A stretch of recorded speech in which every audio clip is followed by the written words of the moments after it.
Irmãos, nós não faremos a exposição no livro de Juízes hoje.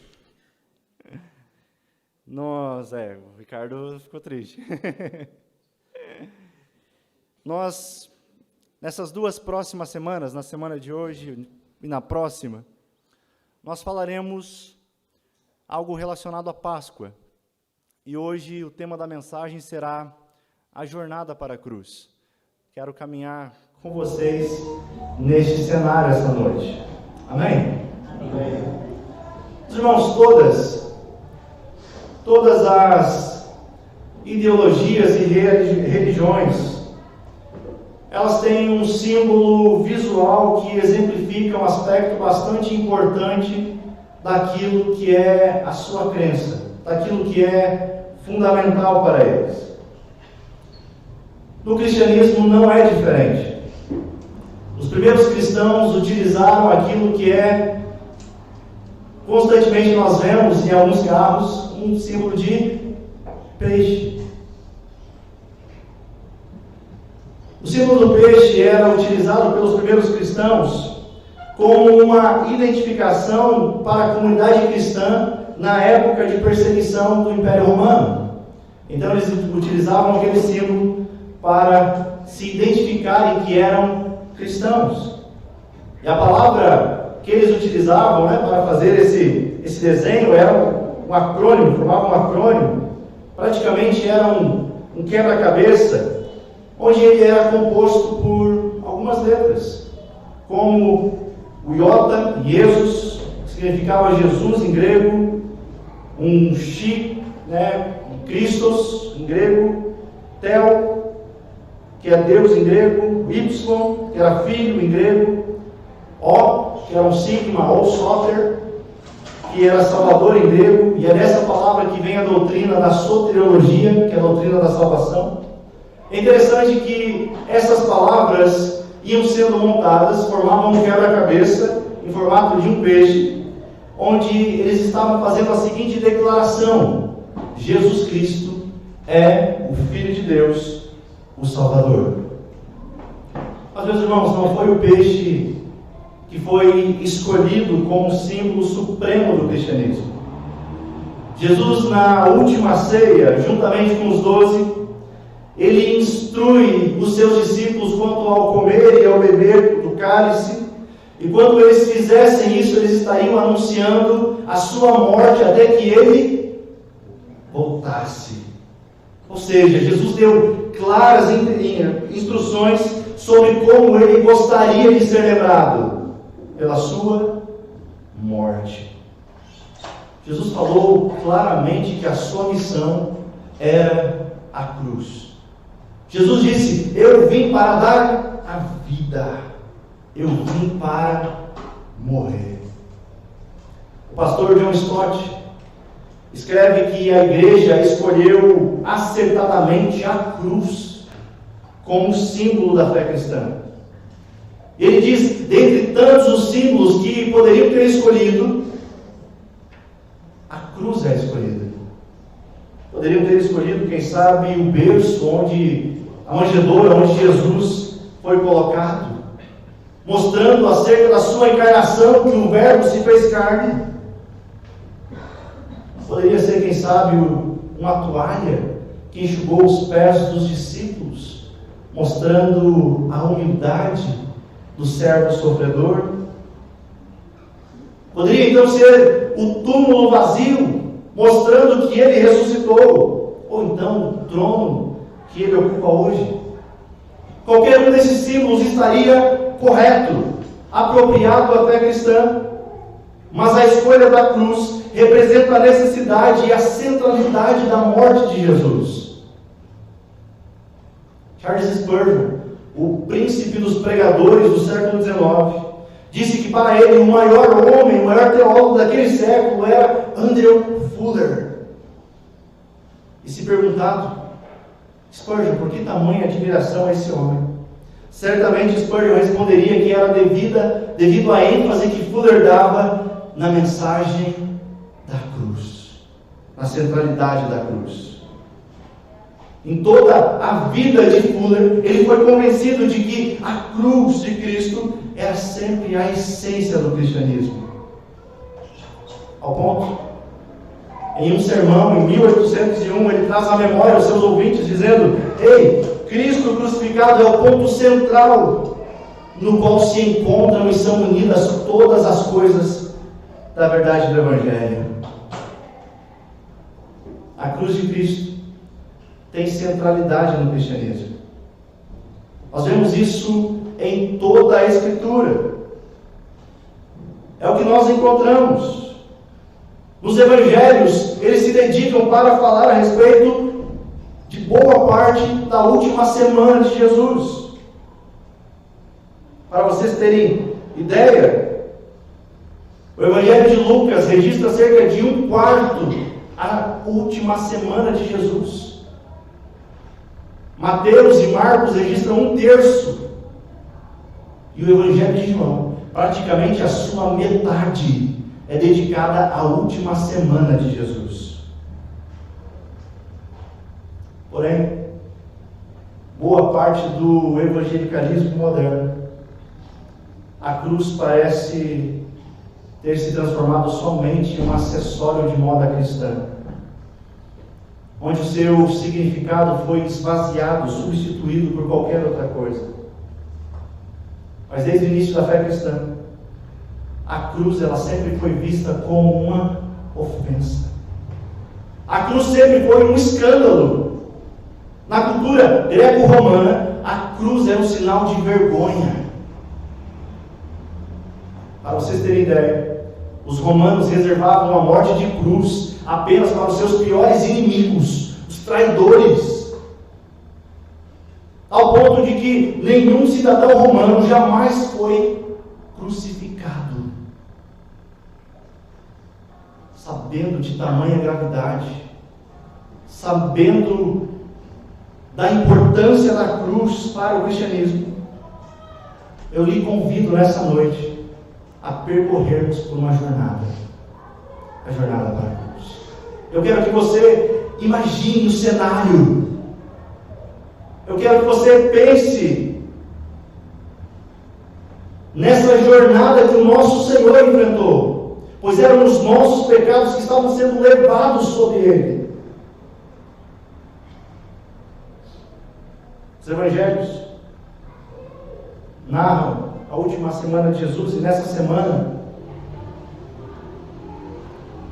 ela se dá início num domingo de Ramos. Você verá isso em João 12, onde nós temos os registros da sua entrada triunfal em Jerusalém. Havia muita expectativa na mente do povo judeu de que viria um grande rei. Havia essa expectativa quanto à aparição do Messias. E muitos esperavam um rei para guerrear contra os romanos, para restaurar os judeus à sua nacionalidade perdida. Mas o grande rei vem montado em uma jumentinha, em meio a gritos de uma multidão dizendo Hosana, que quer dizer salva-nos, salva-nos, ó Rei, bendito é o que vem em nome do Senhor. Amém? Amém. Esses eventos concretizam o que Deus havia falado por intermédio dos profetas. Em Zacarias, que nós vemos que o grande rei entraria montado em uma jumentinha. E agora a profecia se cumpre. Enquanto estava entrando em Jerusalém, muitos estendiam suas roupas e ramos e clamavam a Ele. Eu pergunto a você essa noite: a que rei você tem clamado? A quem clamamos quando precisamos? A quem bradamos dizendo salva-nos? Será em nós mesmos? Nessa última semana de Jesus, nessa jornada para a cruz, nós temos diversos acontecimentos. A gente poderia narrar aqui toda semana, mas eu quero levá-los vocês a um local. Quero levá-los diretamente ao Getsemane, local onde Jesus vai orar. E também é o local onde ocorrem os últimos eventos que precedem a prisão de Jesus. É a partir daí que eu quero seguir a nossa jornada essa noite. Como vocês sabem, Jesus estava orando no Getsemane, diante da certeza que faltava pouco para ele ser traído e ser entregue. O Evangelho de Mateus, no capítulo 26, informa que Jesus ele é tomado por uma grande tristeza e angústia. Não qualquer tristeza ou angústia, mas Jesus diz que a sua alma estava profundamente triste ao ponto de morrer. O Evangelho de Lucas complementa a informação dizendo que a angústia era tanta de Jesus que ele suava sangue.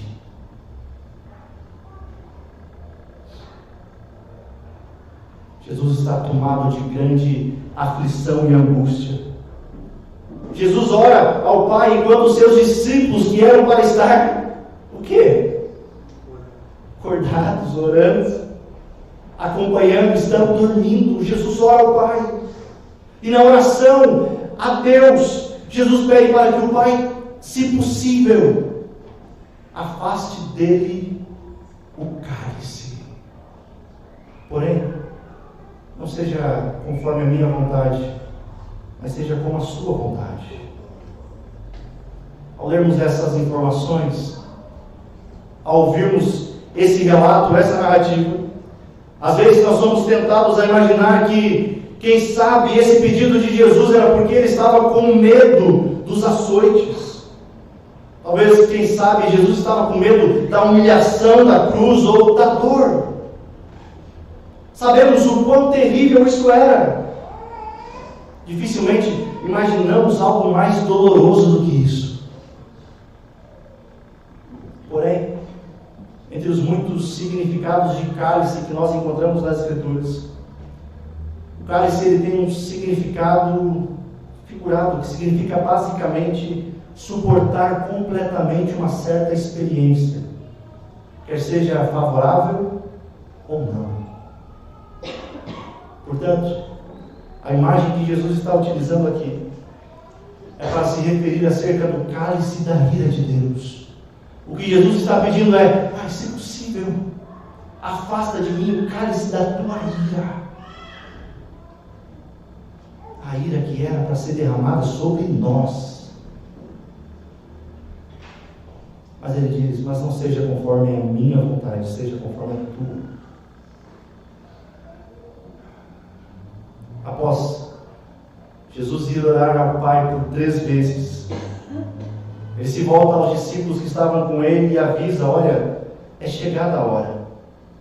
O Filho do Homem agora será entregue nas mãos dos pecadores. O que ocorre? Jesus é traído por um beijo, com um beijo por Judas. É preso. E sempre nessa ocasião de Páscoa, o governador costumava soltar um prisioneiro, um preso, de acordo com o que o povo escolhia. Então Pilatos pergunta ao povo: quem vocês querem que eu solte? Barrabás ou Jesus, chamado Cristo? A multidão e os principais líderes religiosos preferiram quem? Barrabás. Diante disso, Pilatos pergunta: então, o que farei de Jesus, chamado Cristo? E o povo grita: crucifica-o, crucifica-o. Então Pilatos entrega Jesus a ser crucificado. Eu lhe convido, abra sua Bíblia, o Evangelho de João. Eu quero que você permaneça com ela aberta. Eu não farei a leitura toda agora, mas a gente vai lendo os versículos e entendendo o que a palavra de Deus quer nos dizer. Evangelho de João, capítulo 19, a partir do versículo 17.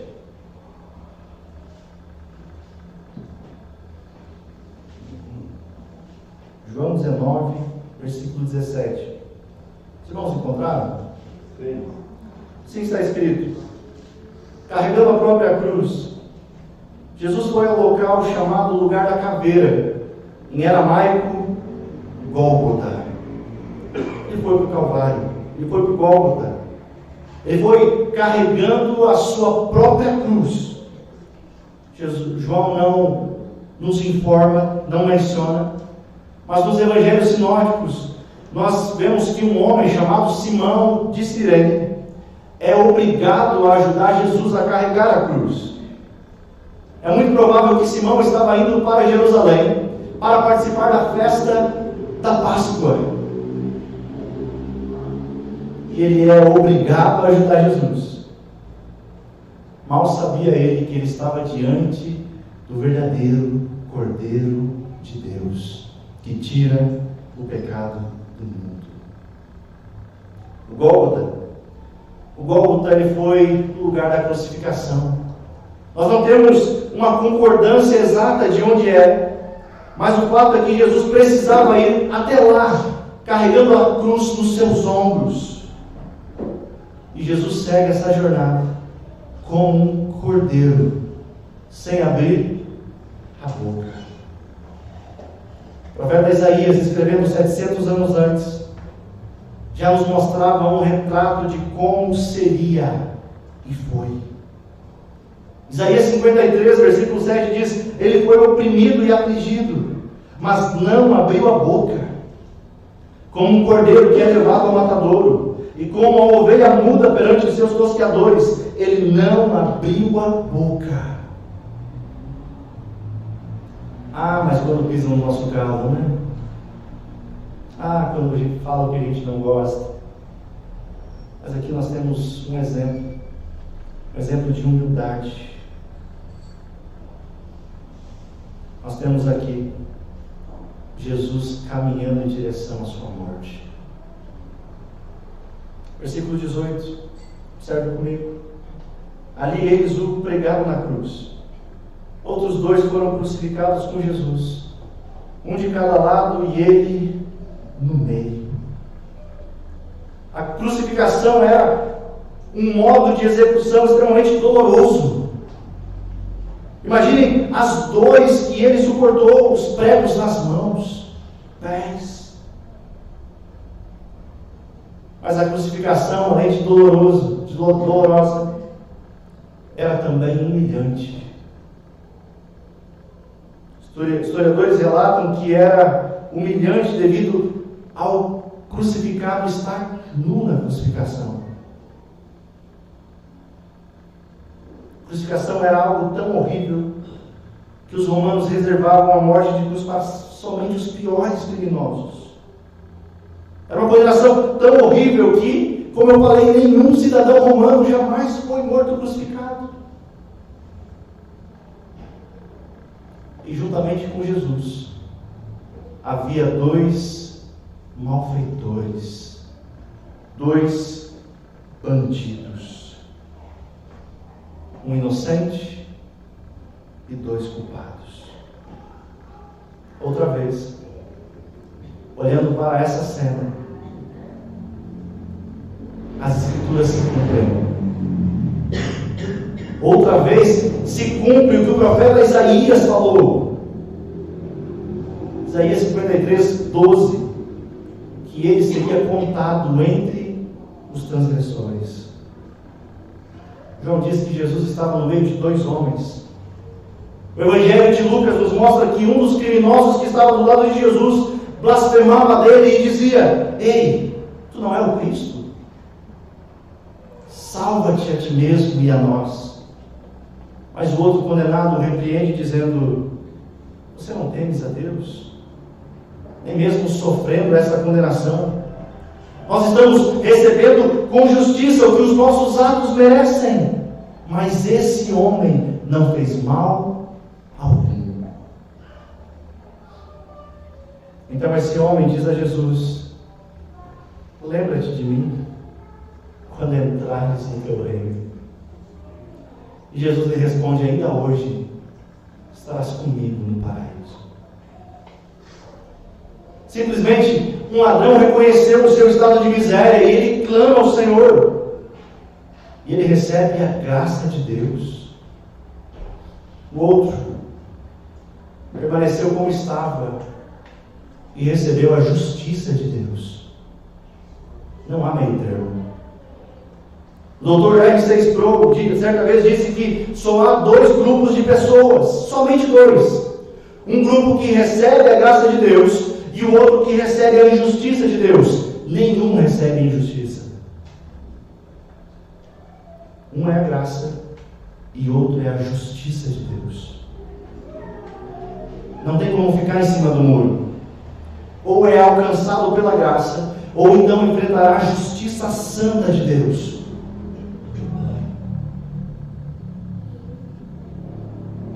Essa é a realidade. Versículos 19 a 22. Pilatos então colocou no alto da cruz uma placa que dizia: Jesus o Nazareno, Rei dos Judeus. O lugar onde Jesus foi crucificado ficava perto da cidade, e a placa estava escrita em aramaico, latim e grego, de modo que muitos judeus podiam ler a inscrição. Os principais sacerdotes disseram a Pilatos: mude a inscrição de Rei dos Judeus para Ele disse, eu sou o Rei dos Judeus. Pilatos respondeu: o que escrevi, escrevi. Era costume. Tinha o costume de colocar uma placa com o motivo da condenação. E na placa de Jesus estava o motivo: Jesus Nazareno, Rei dos Judeus. Apesar de eles estarem usando isso como uma ironia, eles estavam falando a verdade, não estavam? Diante deles estava o grande e verdadeiro rei. A placa que foi colocada sobre Jesus era uma afronta aos religiosos, ao ponto deles quererem mudar a placa. Ei, não declare que ele é o Rei dos Judeus. Coloque que ele disse.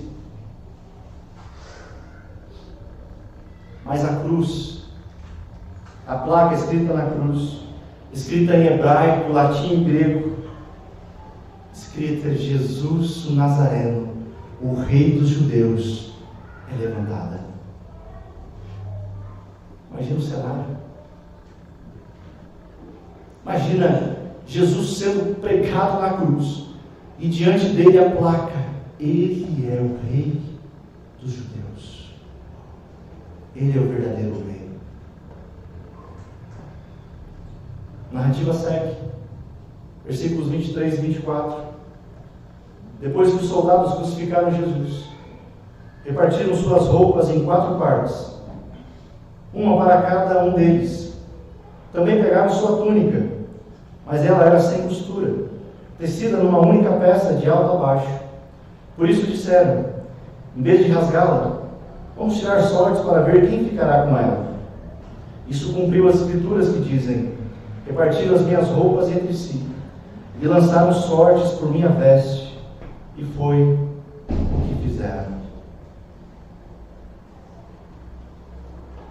Após Jesus ser crucificado, os soldados repartirem as suas roupas, a sua única túnica, eles tiram sorte para ver quem ficaria.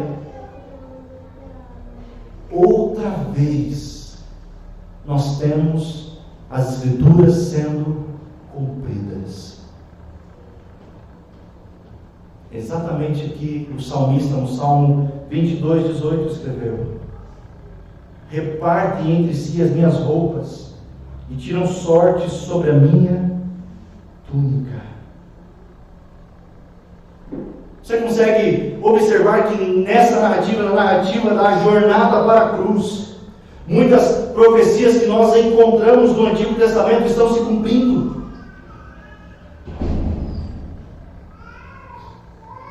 Por quê? Porque desde o Antigo Testamento toda a Escritura ela aponta para Cristo. Elas apontam para o Salvador do mundo, o único capaz de perdoar pecados. As Escrituras se cumprem. A cruz não foi um acaso. Soldados repartem as suas roupas. A narrativa, a história vai seguindo. Nos versículos 25 a 27, nós temos a informação de que próximo da cruz estavam a mãe de Jesus e mais duas mulheres, e o discípulo amado, João. Eu pergunto a você, e os outros discípulos? Cadê os outros discípulos? Abandonaram, fugiram. Reflexão que eu trago: que tipo de discípulos nós somos? Os que não fogem diante da cruz? Ou será que somos aqueles que desejam um evangelho sem cruz?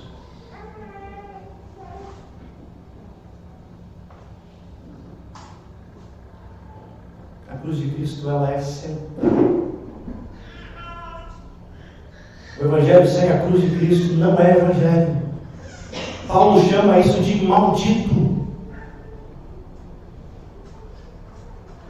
Por isso que a gente vê tanta gente se perdendo hoje. Às vezes diz: não, eu sou cristão. Eu sou cristão.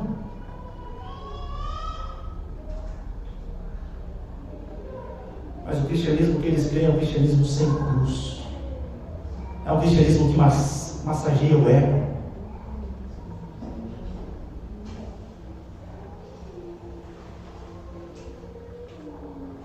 Não é o cristianismo que nós encontramos nas Escrituras. A jornada da cruz segue. No versículo 28, Jesus sabe que a sua missão havia terminado. E agora, outra vez, para cumprir as Escrituras, Jesus diz que está com sede.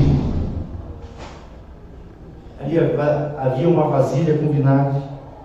Aqueles homens mergulham uma esponja no vinagre, colocam no caniço e levam até a boca de Jesus.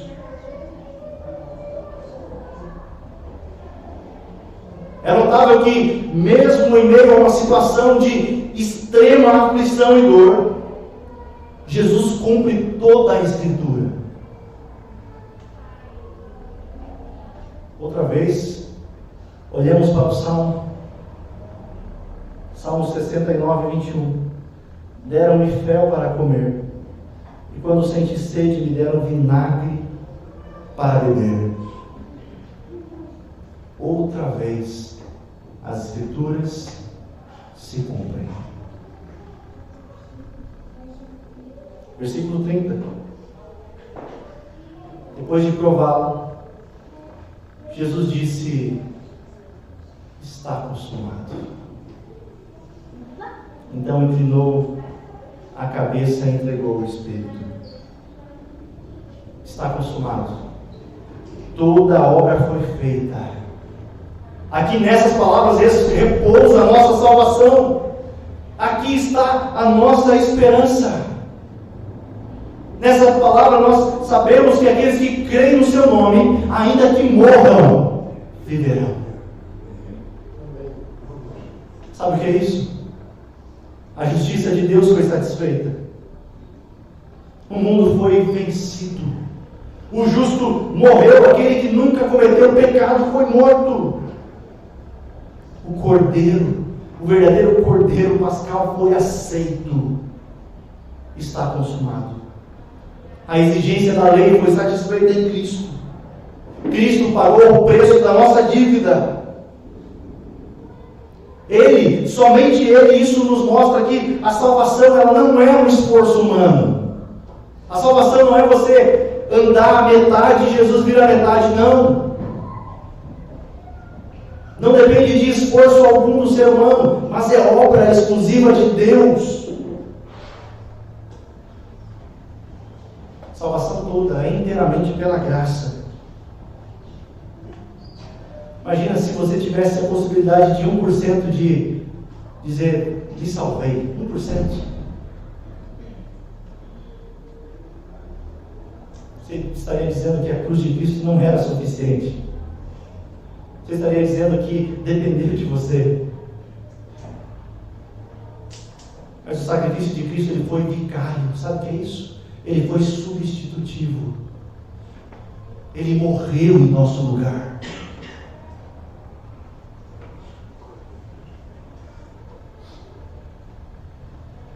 Ele pagou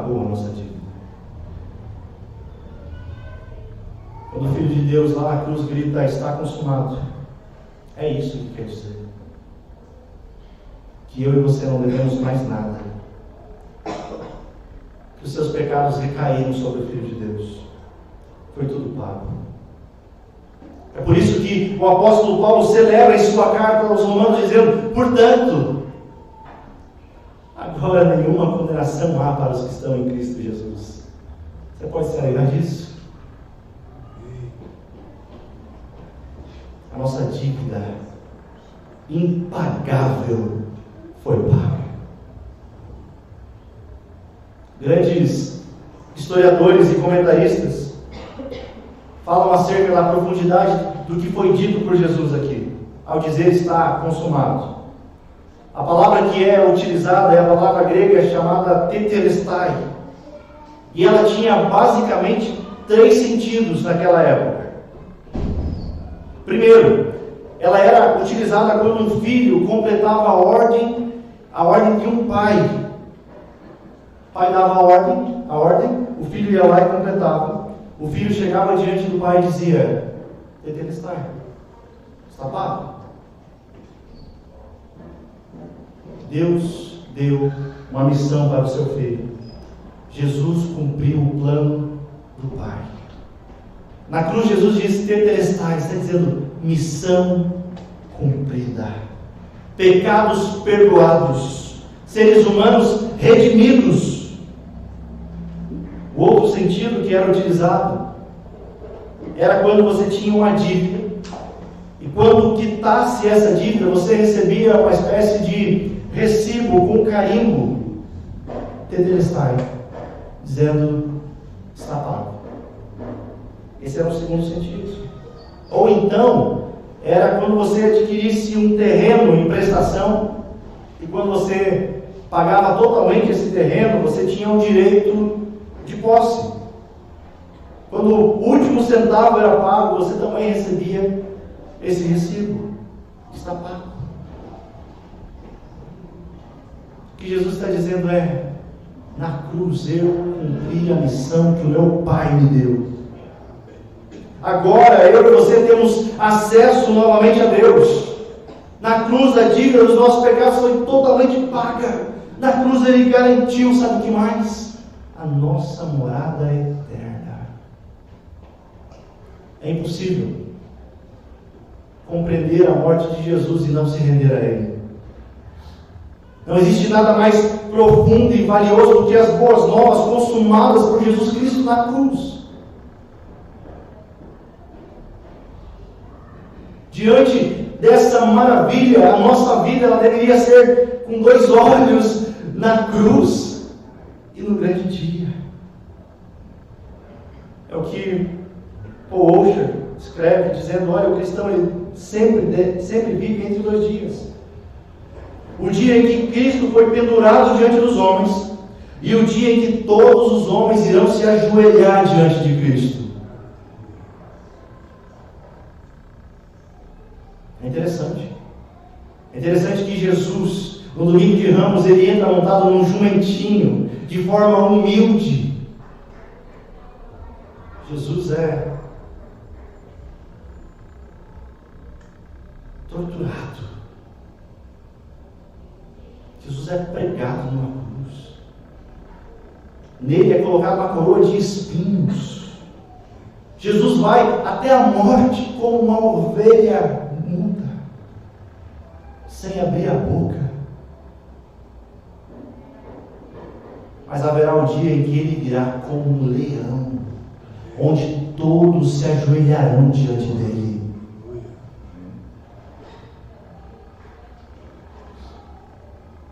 Há muitos que querem esconder a cruz, porque a cruz é vergonha. Muitos querem seguir Jesus sem conhecer a cruz. Mas se desejamos ser discípulos do Mestre, a cruz é inevitável, é o caminho. É o caminho para morrer às nossas vontades. O próprio Jesus quem diz: você quer me seguir? Negue a si mesmo. Tome a sua cruz e siga-me. Se queremos nos tornar parecidos com Cristo, não tem como pular etapas. Nós precisamos da cruz. Quando olhamos para homens que foram considerados como grandes líderes religiosos, morrendo em idade avançada, muitas pessoas olham para eles e pensam: opa, ele cumpriu o que tinha que cumprir, né? Mas quando a gente olha para a cruz, parece que a gente encontra um paradoxo, uma contradição. Porque Jesus morre aos 33 anos. Novo. E é na sua morte que ele cumpre a sua missão.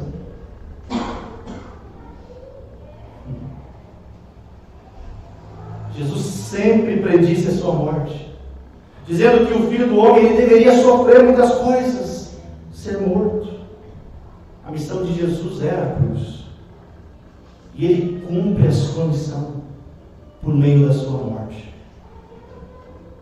Por isso, a cruz sempre foi e é central. A escolha da cruz como símbolo do cristianismo é algo extraordinário. Simplesmente porque a cruz ela é um sinal de vergonha. Claro que no nosso contexto pós-moderno, a cruz virou somente, né,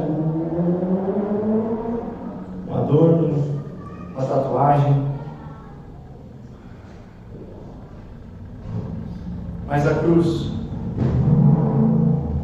é morte. A cruz é onde os piores homens são mortos. Mas para nós, ela é vida. É vida porque nela o homem perfeito, o Filho de Deus, foi morto. A marca de todo cristão é a cruz. Quando olhamos para ela deve nos mostrar pelo menos duas coisas. Primeiro, quanto eu sou indigno.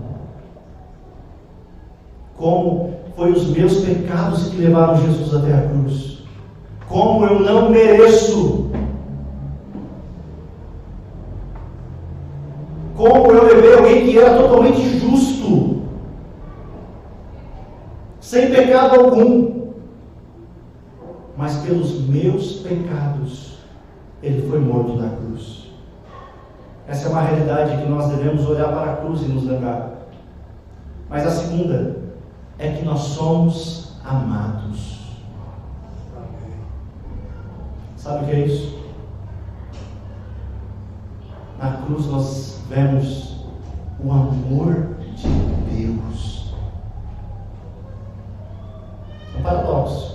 A gente vê a ira sendo derramada contra os pecados, mas a gente vê o amor para que a ira dele não recaísse sobre nós. Você se alegra com isso? Quero fazer rapidamente a leitura aqui de um trecho de um livro chamado Porque Sou Cristão, um livro bem pequeno que eu recomendo, de John Stott, um grande teólogo do século passado. Eu quero fazer apenas uma rápida leitura. Ele pergunta: por que sou cristão? E ele responde: uma razão é a cruz de Cristo. Na verdade, eu jamais poderia crer em Deus se não fosse pela cruz. É a cruz que dá credibilidade a Deus. O único Deus em quem eu creio é aquele que Nietzsche, filósofo alemão do século XIX, ridicularizou, chamando de Deus sobre a cruz. No mundo real da dor, como adorar um Deus que fosse imune a ela? Em minhas viagens, entrei em vários templos budistas em diferentes países da Ásia. Permaneci neles em atitude respeitosa diante de uma estátua de Buda, que tinha as pernas cruzadas, os braços dourados, os olhos fechados, o fantasma de um sorriso nos lábios, sereno e silencioso, com um olhar distante na face, desligado das agonias e aflições do mundo.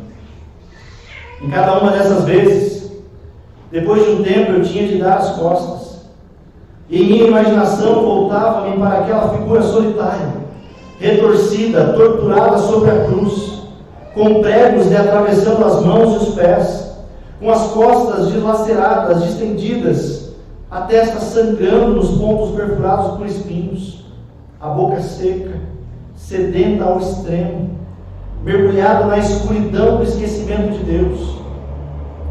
O crucificado é Deus por mim. Ele colocou de lado a sua imunidade para sentir a dor. Ele entrou em nosso mundo de carne e sangue, lágrimas e morte.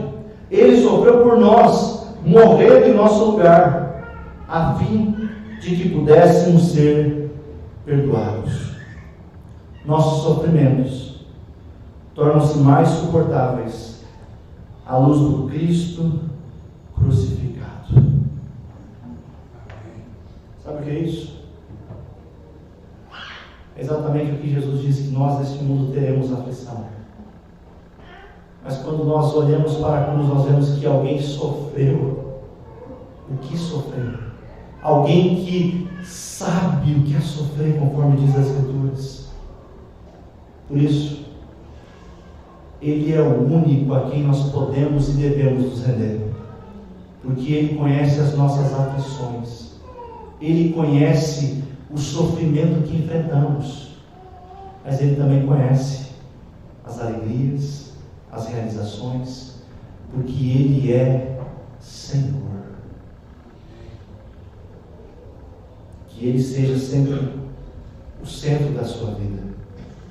Diante dessa realidade, o que eu posso lhe dizer é: não troque esse Evangelho, não despreze esse Evangelho, não o rejeite.